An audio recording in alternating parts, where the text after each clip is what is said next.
السلام علیکم ورحمۃ اللہ وبرکاتہ۔ میرا نام محمد جاوید ہے اور میں کراچی پاکستان کا رہنے والا ہوں۔ میری محمد شیخ صاحب سے ملاقات آج سے 27 سال پہلے ہوئی تھی۔ اس وقت میں یونائٹڈ ایئر لائن میں جاب کرتا تھا اور اس زمانے میں احمد دیدات کے لیکچرز میں بہت انٹرسٹڈ تھا، اور مجھے پتہ چلا کہ طارق روڈ پر ایک جگہ ہے جس کا نام ہے ویڈیو کاٹیج، وہاں ان کے لیکچرز اویلیبل ہیں۔ مجھے آج بھی 1989 کا وہ دن یاد ہے جب میں یونائٹڈ ایئر لائن میں جاب کرتا تھا اور احمد دیدات کی VHS کیسٹس لینے کے لیے وہاں پہنچا۔ وہاں میں نے ویڈیو کاٹیج کے اوپر جب میں داخل ہوا تو وہاں میں نے ایک شخص کو قرآن پڑھتے ہوئے دیکھا، تو میں نے یہی سوچا کہ یہاں پر یہ شخص کون ہے جو قرآن بھی پڑھ رہا ہے، اور باہر میں نے دیکھا کہ احمد دیدات کی کیسٹس اور مختلف اسکالرس کی کیسٹس وہاں رکھی ہوئی تھیں۔ اس دن میرا پہلا تعارف ان سے ہوا، اور وہ شخص تھا جس کا نام تھا محمد شیخ۔ میں نے ان سے اپنا مدعا بیان کیا کہ مجھے احمد دیدات کی کیسٹس کا پتہ چلا ہے کہ یہاں سے اویلیبل ہیں۔ انہوں نے کہا وہ تو ملتی ہیں اور وہ آپ یہاں سے لے سکتے ہیں، اور ساتھ ساتھ انہوں نے یہ بھی تعارف کرایا کہ بائبل کے معاملات میں احمد دیدات کا پاکستان سے واحد اسٹوڈنٹ بھی ہوں، لیکن میں خود ذاتی طور پر قرآن کا مطالعہ کرتا ہوں اور اس کا تعلق احمد دیدات سے نہیں ہے۔ میری اپنی قرآن پر اسٹڈی ہے، اور کوئی بھی سوال آپ اگر مجھ سے پوچھیں تو میں اس کا جواب قرآن کی آیت سے دیتا ہوں۔ یہ بات سن کر میں بڑا حیران ہوا۔ تو اس وقت میرے ذہن میں بہت عرصے سے ایک سوال تھا جو میں نے ان سے کیا، وہ حضرت عیسیٰ کی واپسی سے متعلق بات تھی۔ تو میں نے ان سے یہی سوال کیا کہ کیا حضرت عیسیٰ قیامت سے پہلے واپس آئیں گے؟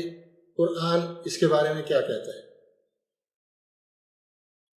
انہوں نے مجھے قرآن کی چند آیات بتائیں جو آج تک مجھے یاد ہیں، اور خاص طور سے نمایاں طور پر انہوں نے سورہ آل عمران، تیسری صورت ہے، اس کی 55 آیت بتائی، جس میں اللہ نے کہا کہ اذ قال اللہ یا عیسیٰ انی متوفیک و رافعک الیہ، اور اس کے علاوہ المائدہ 5 کی 117 آیت بھی بتائی، جس میں حضرت عیسیٰ قیامت کے دن کہہ رہے ہیں کہ فلما توفیتنی کنت انت الرقیب۔ یہ 2 آیات پوری انہوں نے مجھے سمجھائیں، اور یہ اس کے علاوہ کچھ اور آیات بھی تھیں جس سے یہ بات ثابت ہو گئی قرآن سے کہ حضرت عیسیٰ واپس نہیں آئیں گے اور وہ ان کی وفات ہو چکی ہے۔ اس چیز نے مجھے بہت زیادہ متاثر کیا کہ پہلی دفعہ زندگی میں نے اس چیز کی قرآن سے وضاحت حاصل کی، اور جس شخصیت سے حاصل کی ان کا نام تھا محمد شیخ۔ اس کے بعد انہوں نے میرے سے سوال کیا کہ کیا تم نے قرآن خود پڑھا ہے؟ تو میں نے ان سے یہی کہا کہ میں نے قرآن تو خود پڑھا ہے، عربی میں اور اس کا ترجمہ، لیکن مجھے اس کی اتنی زیادہ سمجھ یا انڈرسٹینڈنگ نہیں ہے۔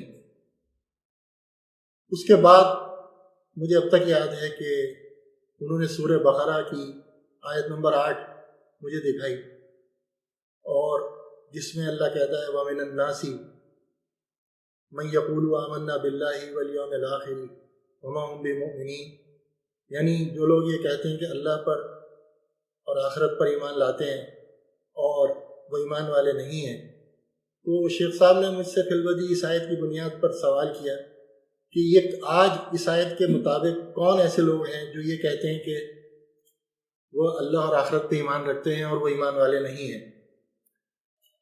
تو بڑا سوچ کر میں نے اس کا جواب دیا کہ آج کے زمانے میں تو مسلمان ہی یہ کہتے ہیں، اور خاص طور سے میں بھی اپنے کو مسلمان سمجھتا ہوں، تو میں بھی یہی کہتا ہوں۔ تو شیخ صاحب نے کہا کہ اللہ تو کہہ رہا ہے کہ وہ ایمان والے نہیں ہیں۔ تو مجھے اب تک یاد ہے کہ اس کی وضاحت شیخ صاحب نے مجھے کی، اور میرے لیے یہ بھی بہت حیران کن تھا کہ آج کے دور میں یہ آیت میرے سے ہی ریلیٹ ہے، اور میں اس بات سے بہت متاثر ہوا۔ شیخ صاحب نے مجھے احمد دیدار کی کیسٹس تو مہیا کر دیں، لیکن میرے ذہن میں ایک سوچ آ گئی کہ قرآن سے متعلق جس طرح سے انہوں نے مجھے کنونس کیا تھوڑی ہی دیر میں، اس سے میں بہت متاثر ہوا۔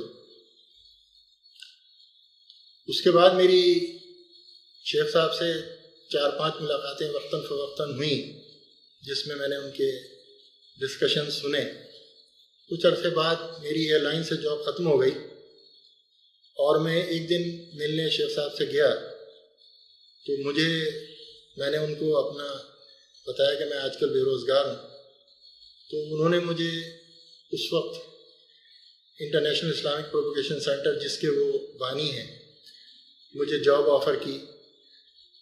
یہ بات ہے 1992 کی، اور انہوں نے کہا کہ جب تک آپ کی کہیں اور جاب نہیں لگتی تو تم میرے ساتھ سینٹر جوائن کر لو، اور اس میں جو یہاں کے ایڈمنسٹریٹو معاملات ہیں یا لیکچر سے متعلق جو آگے مجھے دینے ہیں، اس کے ساتھ تم میری اسسٹ کرو۔ میں نے یہ آفر بخوشی قبول کر لی، اور 18 اپریل 1992 کو میں نے international Islamic propagation centre join کیا، اور اس وقت سے لے کر اور آج تک میں جناب محمد شیخ صاحب کے ساتھ ہوں۔ اس عرصے میں نے ان کی شخصیت میں بہت ساری خصوصیات دیکھی، اور بہت ساری ایسی سچویشنز آئیں جو بڑی مشکل بھی تھیں،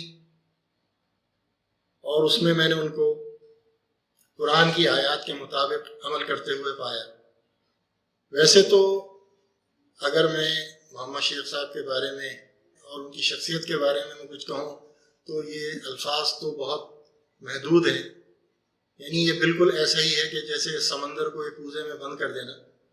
لیکن اگر ایک لفظ میں ان کی شخصیت کو اتنے عرصے سے جو میں نے محسوس کی یا تجربہ کیا کہوں تو وہ ہے اسٹیڈ فاسٹنس، یعنی ثابت قدم انسان ہے، اور مختلف سچویشنز یا حالات میں وہ قرآن کی آیات کے مطابق اس پر ثابت قدم رہے۔ سب سے زیادہ مشکل وقت جو میں نے دیکھا وہ تھا سن 2005 میں، جب ان کو گولی لگی۔ وہ ثابت قدم رہے، اس وقت بھی قرآن کی آیات کے مطابق عمل کرتا ہوا ہی پایا، ورنہ کون شخص ہے جو گولی لگنے کے بعد بھی ثابت قدم رہے؟ اکثر لوگ تو پیچھے ہٹ جاتے ہیں، اور لیکن اس گولی لگنے کے بعد بھی اللہ کی راہ میں اس کا پیغام دنیا تک پہنچانے میں وہ ثابت قدمی کے ساتھ مصروف عمل رہے، اور وہ آج تک ہیں۔ میں یہی کہوں گا کہ جناب محمد شیخ صاحب ہم سب کے لیے، خاص طور سے میں اپنے لیے بھی کہوں گا، قرآن کے معاملے میں ایک مشعل راہ ہے، عملی نمونہ ہے۔ آخر میں یہی کہوں گا کہ محمد شیخ صاحب کا یہ مشن قرآن کے ساتھ آج تک جاری ہے، اور 2005 کے واقعے کے بعد بھی وہ اور بڑھا۔ نہ صرف یہ ہے کہ انہوں نے انٹرنیٹ چینل لانچ کر دیا، بلکہ جو اردو میں بھی ہے اور انگلش میں بھی ہے، اور اس پر 24 آورس محمد شیخ صاحب کے لیکچرز اور دیگر پروگرام چلتے رہتے ہیں۔ اور میری اللہ سے یہی دعا ہے کہ جناب برادر محمد شیخ صاحب کو ہمارے اوپر قائم و دائم رکھے، اور جو اللہ کا پیغام ہے وہ اور مزید اس میں اضافہ ہو۔ اسی کے ساتھ میں اپنے الفاظ کا اختتام کرتا ہوں۔ السلام علیکم ورحمۃ اللہ وبرکاتہ۔